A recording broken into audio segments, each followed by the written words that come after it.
one vote that will help to decide a criminal justice policy in the state of Nebraska. Mr. Gould.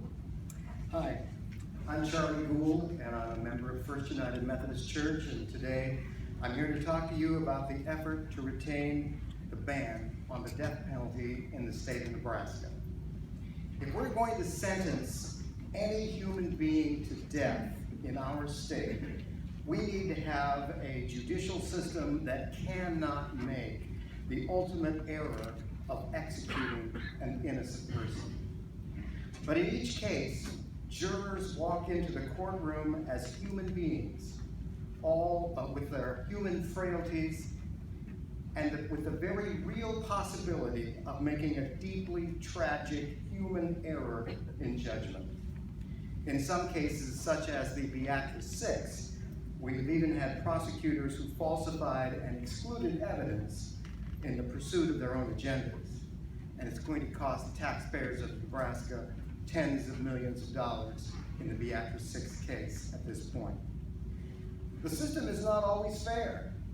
If you are poor or a person of color, you have a significantly greater chance of being convicted and sentenced to death in our state.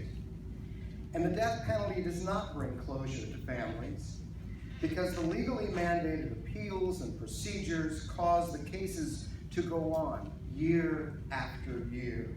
And because they go on year after year, they cost far more to execute a person than it does to keep him in prison for the rest of his life. Speaking of families of the victims of murder, I want to introduce you to Tricia Moore.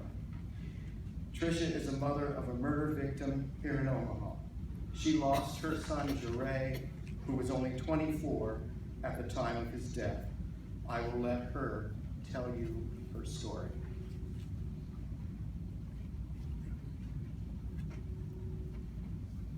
Good evening. Can y'all hear me? No.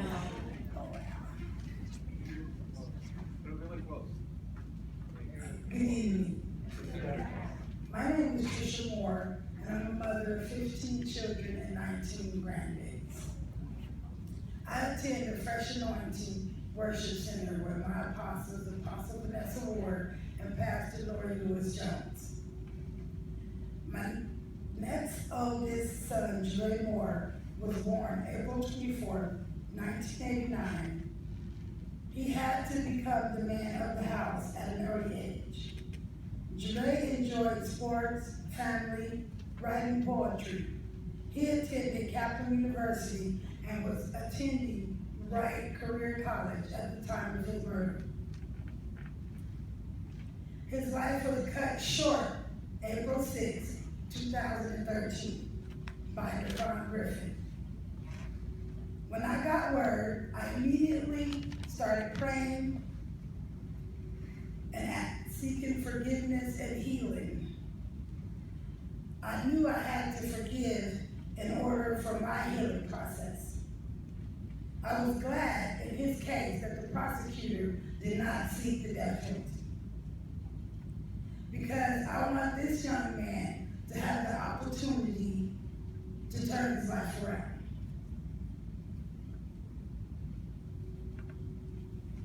Since my son's death, I have become very involved in the community, helping others who have lost their children. And I have been working with the LB 268 to end the death penalty in Nebraska. I was interviewed in the news, and because I was interviewed going up to Lincoln, working last year with the LB 268, Devon Griffin had the opportunity to see me on the local news, and for a phone conversation, when I spoke with his mom, she said he seen me. So tonight I stand before you showing that we can forgive.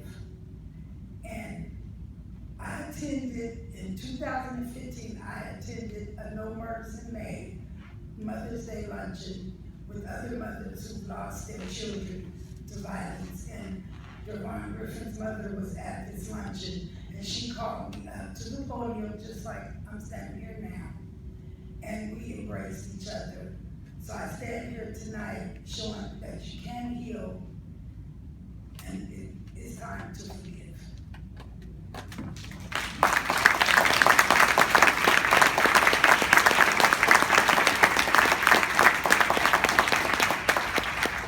In the spring of 2015, the death penalty was banned in Nebraska by the passage of LB 268.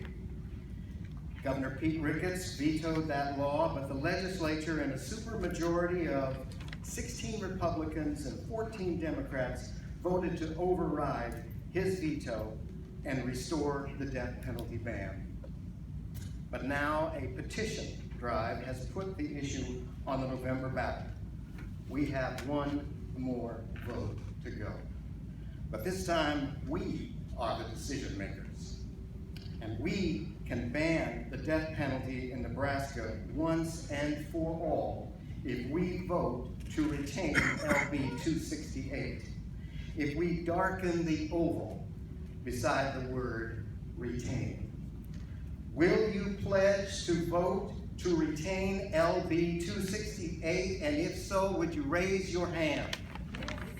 Thank you, thank you. But we have more to do. A greater thing even than our own one vote. We have to go out into our communities and explain to everyone we can why we must end the death penalty. Will you pledge to speak to your friends, to your neighbors, to your families, to ask them to vote to retain LB 268? If you will you please stand up? Stand up. Stand up to end the death penalty in the state of Nebraska forever. Yes. Thank you.